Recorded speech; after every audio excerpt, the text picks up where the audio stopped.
Two guests with me this morning on Jersey Magazine, John Fernandez and Charlie Wuth. They're both Vietnam veterans, and they're here to talk this morning about a pretty cool event that's taking place on November 11th, the annual Veterans Music Festival. First, John, Charlie, good morning. And John, let me start with you. Tell our listeners about this year's event.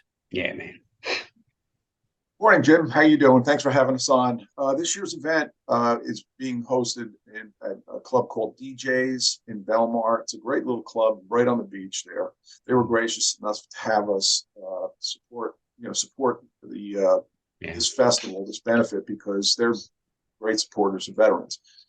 We have 7 bands playing. They're all 90% of them are members of the Jersey Shore Jazz and Blues Foundation. The bands are Midnight Ravers, traditional blues, Spider Daniels Band, Jump Back, Bob Del Rosso Band, the Incinerators, Peter Vitescan Blues Train, and the Chuck Lambert Band. This is going to go from 1 o'clock to 9 o'clock. It's $20 to get in. More importantly, veterans, active duty servicemen get in free. Okay, and we're trying to provide a moment of celebration for our veterans, what they've done, what they are currently doing, celebrate their sacrifices, and also to raise money for the programs that the Veterans Foundation of America puts on, which is things like equine therapy, fishing trips, things like that. I'm vice president of the Jersey Shore Jazz and Blues Foundation, and we've also done benefits for suicide prevention, women's support, women veteran support, a number of different groups, food pantries, housing, things like that. So we have a history of looking out for local, that's the key, local veterans. Local. Not that national organizations don't need the funding as well. We're trying to keep it with the people that we know in our community, thinking that we can make a bigger impact. So that, in a nutshell, I think, is pretty much what we're attempting to do. I like that. And that speaks, John, to the whole think global, act local aspect of it. When you think, when you talk about that. Absolutely. Charlie, let me ask you, you've got a banner behind you for our DHA listeners who are looking at this on video, Band Together for Veterans. Tell us about that program. Yeah, that's a program that John and I started with another individual. 2017, I think it was. But it was basically like you just said. We talked about the importance of supporting local veteran programs, not so much the bigger ones where you don't know where the money's going. We really wanted to keep it local for suicide prevention, female veterans, homelessness issues, emergency homeless kinds of things. And so we've been doing it, and we eventually joined the foundation because they're known for producing programs, and that's what we needed help with. They're good at having the back line and the sound and the kinds of things that are important that we didn't necessarily have. So Band Together, though, I think our mission is exactly that. Raising money for specific reasons. But we also recently kind of involved ourselves with lessons, giving music lessons to veterans. It's an alternative therapy. It isn't funded by the VA so much, although up in the VA in East Orange, they have music therapy programs. But the local centers like the Vet Center and other places don't necessarily get money to do alternative therapies, music being one of them. Equine therapy is another one that's very successful, but it doesn't get funded. So it's all volunteers, and that's basically what we started to do. And we eventually wound up starting a band called New Jersey. LZ New Jersey, which is Landing Zone New Jersey, kind of like thing. And they're still around, but we got a band started, and it's just really had such a positive impact on veterans. And I think that's part of what John was alluding to before, is that we get the veterans together and get as many veterans that are playing an instrument, get them up on the stage, let the veterans there see veterans up on the stage that have PTSD and depression, and they struggle with readjustment. And you know what? They're up there on stage playing, having a good time, singing the songs. But the one thing about the video that I had mentioned earlier that impressed me is every single one of those bands that came that had veterans in them, they cleared their schedule just so they can come to this event, because it's a sense of community with other veterans, and that's what's really important. We don't want the veterans to feel abandoned. We don't want them to feel forgotten. It's happened to the Korean veterans. It's happened to the Vietnam veterans, and our motto basically within the Vietnam veterans is we don't want one generation of veterans to forget another. So one of the things I wanted Yeah. to mention was Mhm. that when you're deployed, my experience was, Yeah. and I was deployed with people from all over the country, right? So you have a shared experience, but it's with people from all over the country. When Right. when your tour of duty is done, you go Yeah. back home, and you don't have anybody that you have that has that same experience with you, right? So you have all of these things that you may have been exposed to, but nobody who can really relate to it. One of the things about being in a band, and this is in the interviews that we did with the veterans that participated in the last band together, was they expressed how music was bringing these veterans together as form of a team again, part of a team, right? So that they felt that same camaraderie that they did when their lives depended on each other. And that's what a lot of the programs are trying to do today, is to get these veterans that may have been deployed in different places, get them together so they can start to build new bonds with veterans who may not have the same experience, but have a similar experience and can relate, And a lot of the people, our age, they just, or the young kids, we can't forget about them. The younger guys are going. I say kids because you go and you're deploying at 19 and 20, right?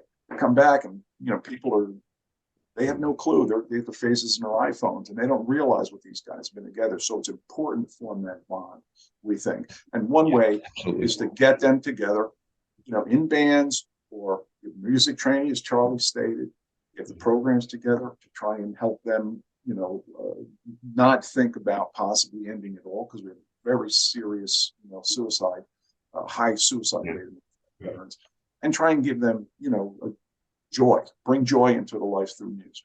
So that's one of the reasons that, we have the band together. If you can see on the poster behind Charlie, you see there's dark veterans in the front, guys that came back, right, who joined into bands. Then you have the shadows, the guys that didn't. So it's kind of like, let's move forward and take joy of music to help these veterans get through that PTSD or whatever it is they're struggling with. John Fernandez and Charlie Wuth are my guests here on Jersey Magazine. And as we mentioned, you're both Vietnam veterans. And I've long felt that, we regard the World War II generation as the greatest generation, and rightfully so. No war is popular, but I think, when you look back, the country understood why we had to do that. Korea, and Charlie, I think you mentioned that Korea's a little different. We had just come out of World War II. Nobody really wanted to get into another global conflict. In fact, we called it a police action for the longest time. And Vietnam was a very unpopular war for a variety of reasons. And I've often felt, John, Charlie, I don't know which one you want to address this. I've often felt that not the greatest generation. I don't know if that term could be used or not, but there's something to be said for the men and women who served in an unpopular war 10,000 miles away from home. And, we know that in recent years, Vietnam veterans have been welcomed back. But obviously, as they came home back then, it was a completely different set of circumstances. Absolutely. You hit the nail on the head. I mean, when you think back to those times, we were baby killers. We were, you didn't want to wear your uniform in public because you didn't. And now one of the things that warms my heart is that people are respecting the sacrifice. You can be against the war, just don't be against the soldier. Support the soldier, don't support the war, whatever, the way that saying goes. And they realize that these guys are just going over there and being ordered around by somebody who feels that we need to go and have this altercation. And one of the things that really bothers me is while we're spending $1 million for a smart bomb, you won't spend that money for the guy who's in the thick of it to help him to transition back to the regular, civilian life. It's like, thank you for your service. We'll see you later. You're on your own. That's no good. And I know there are programs out there, but we need more. Okay, so that's why we're trying to help as much as we can, which is just a tiny bit. But we're trying to help those guys make that transition. I just want to piggyback on that. The newer veterans are feeling as though America doesn't really care about their service. They're feeling forgotten. And I think that's another reason why these kinds of events are so important to validate that. And just to piggyback on what John said, it was a common experience for the Korean War vets and for the Vietnam vets to come home and say, well, okay, I'm done with my war. Let me get back to normal. And it wasn't normal. Now, but you had that World War II, where World War II, where it was obviously a victory and the whole country was behind it, et cetera, et cetera. And but they never complained they never talked about their feelings. And so it wasn't until the mid 80s did they come up with the diagnosis of PTSD, the 60s, the 70s and stuff. It was basically called war weary or shell shock or things like that they used in World War II, and found that it was a lot more complicated than that. And holy cow, they really the VA did not know how to deal with it, didn't know what to do. And but eventually now I think they're a little bit better at it. But it's 22 veterans a day, 21, 22 veterans a day, depending on which statistic you take, of veterans that commit suicide. And there are so many that tried to commit suicide and were saved or whatever. But most veterans that think about suicide pretty much every day. And that's why that's my passion right there. That's what I want to help with.